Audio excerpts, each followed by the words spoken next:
Hello, everyone. So I know that I haven't done a video in a minute, but I did have the baby, and I kind of look crazy because I'm so tired. But I had her, and she was born on the 15th of March.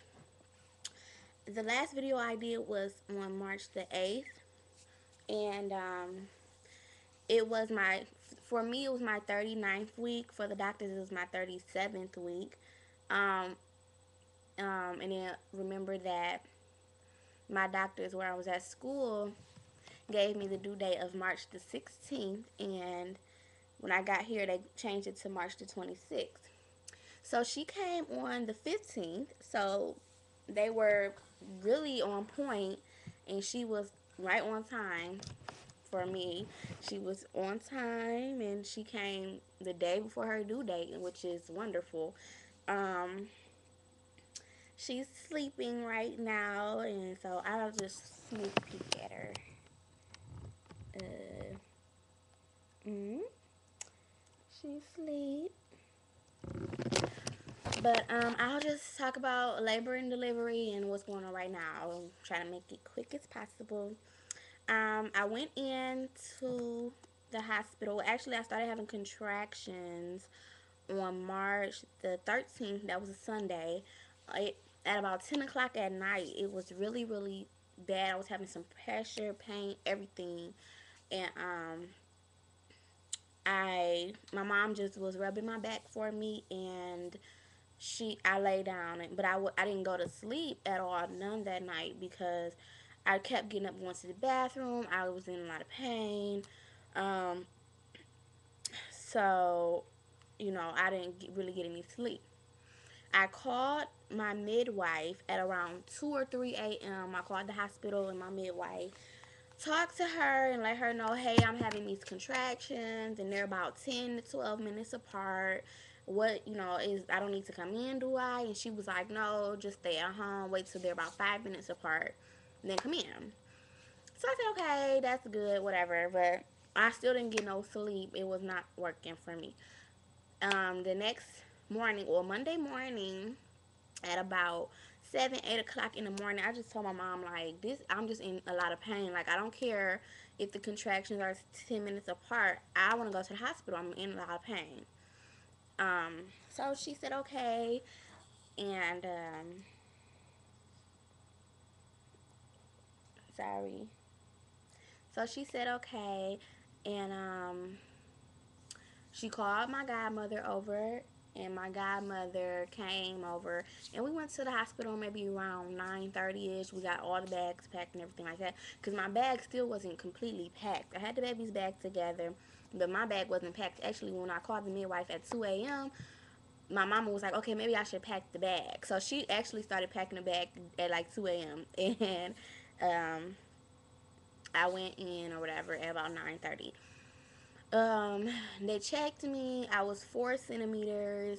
The contractions by then were about 4 to 6 minutes apart. They told me, walk around a bit, blah blah blah. So I walked for probably about an hour, and then I like got really nauseated and stuff, and I was about to like throw up. And so I went back and I said, look, I'm not walking anymore. I will sit here. I'm not about to be walking around and I don't feel good.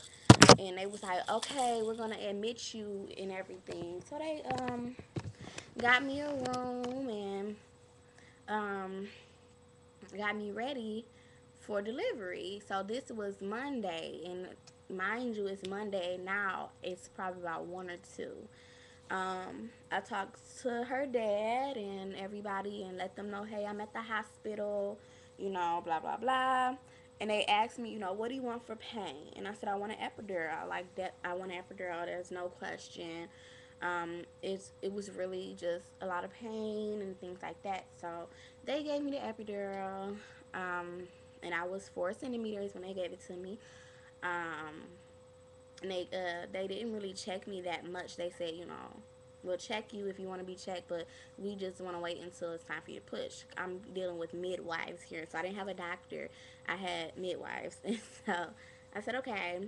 Um, and so we're going on, and the pain went away. I'm sure the contractions were still coming and stuff like that, but I couldn't feel them. And my mom, my godmom were up there with me, and we were all just chilling, um, going to sleep. I went to sleep. They was like, "You're gonna need your rest," so I tried to get a little bit of rest. That didn't really work too much. Maybe like an hour. I went to sleep, and let's see what happened. Oh, at 6 o'clock they checked me. I was 6 centimeters. That was at 6 p.m. on Monday. And I said, okay, 6 centimeters, it's kind of progressing. By midnight, I was dilated to 10. Well, actually, they said 9 to 10. So I was dilated to, let's just say 9 by midnight. So we thinking, you know, good, we're going to have her. That's wonderful, blah, blah, blah. But they kept saying that they didn't think my cervix was completely dilated, or they thought her arm was in the way or something, and they didn't want me to push yet because they didn't know what was right there. And so I waited some hours and hours and hours. My epidural, they kept giving it to me, so they gave me another dose of it when it ran out. Now, I'm not going to say that it wore off because I still wasn't feeling anything, but when the little IV thing, the IV bag for the epidural was empty, they just gave me another one.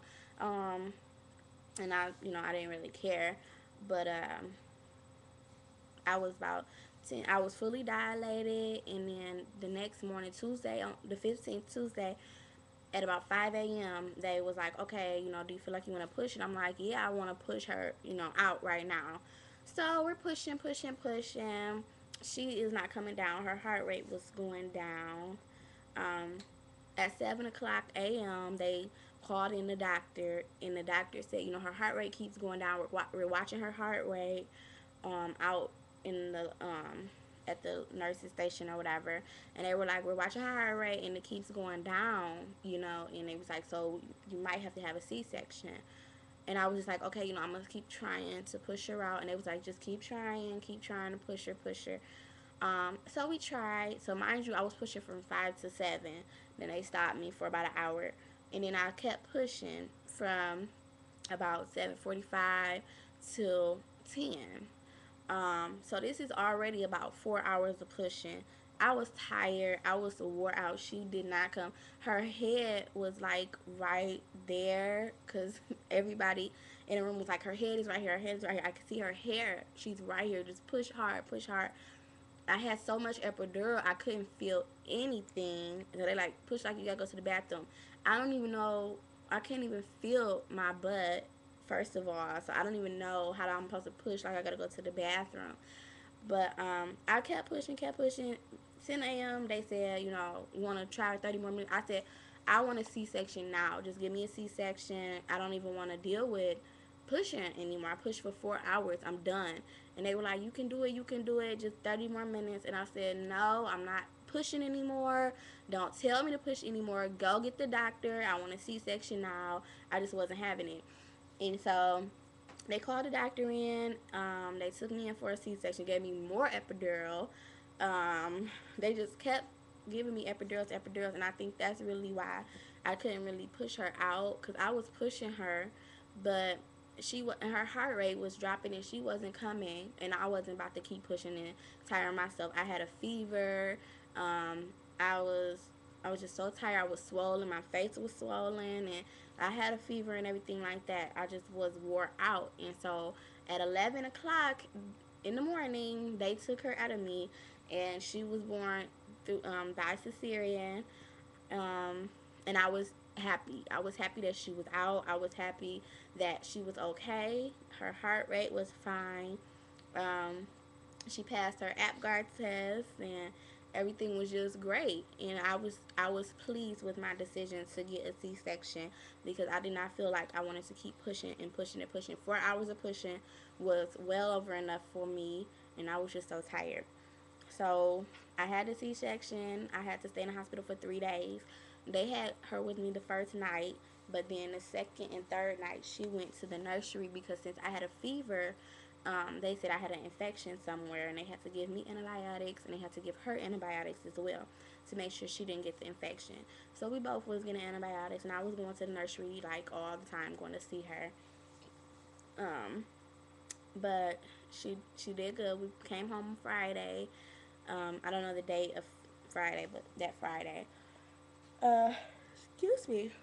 And now she's 10 days old, and she was 7 pounds 9 ounces when she was born. Now she's 8 pounds. We went to the doctor yesterday. She's 8 pounds now, so she's getting big, and she's 20 inches long. Um, my little mama, she's so cute. And she's spoiled. My mother spoils her. Everybody spoils her. They want to hold her all the time. And I try to tell them, hey, you can't hold her all the time, but you can't tell your parents anything. They act like they just know everything. So when she's bad, I'm gonna tell my mom it's your fault because you always picked her up all the time. But we're doing good. I do breastfeed her, but I don't nurse her. So she's getting the breast milk. I pump the breast milk, and then I give her a bottle. We tried to nurse her, and she was doing good. The first night that she was with me, she was nursing really well. But then when they put her in the nursery, they were giving her Similac through a bottle, and they were giving her Similac through a bottle, and so I think she really got used to the nipple on the bottle, and so I just been giving her using bottles with her and breast pumping my breast. Um, we use drop-in liner. We use drop-in bottles by Playtex, and we use Vent Air bottles by Playtex as well. My breast pump that I have is a Medela, I believe that's what it's called. It's very, very like one of the best ones, and it was really, really expensive. Um, I guess, I don't know what else to say. She wears 3 months. She can wear some newborn stuff, but not really. It's kind of getting short on the arms. Her diapers, I'm putting her in one diapers, but her umbilical cord is still on, so I have to fold the diaper under so it doesn't touch her umbilical cord. But I think her umbilical cord is coming off now. It's like falling off. Um, and as far as our sleep schedule, she's too young to have a schedule right now. But she sleeps. She's sleeping right now, and I'll probably try to wake her up in a minute. But she sleeps good in the daytime, and she's up in the nighttime. That's pretty much what it is. And she cries and she whines. She's a whiner. Um, she doesn't really cry, but she whines a lot. So I don't think that is anything else that I want to say today. But if anybody has any questions or anything like that, I'll be happy to answer them. And thanks for watching my videos. Congratulations to all the other moms out there and anybody who's expecting. It's a wonderful thing, and I am very pleased, and I'm happy that my baby's here, and I'm happy that she's healthy, and I just kiss her all the time. And it's like I can kiss her and she can't do anything about it because she's so little. But yeah, it is a wonderful thing, and yeah. So just write me a message, comment, subscribe, whatever, and I will try to keep updating you guys. Maybe I'll update when she's about a month old or so, with pictures and things, because we've been taking a million pictures. So thank you for watching my videos, and see you.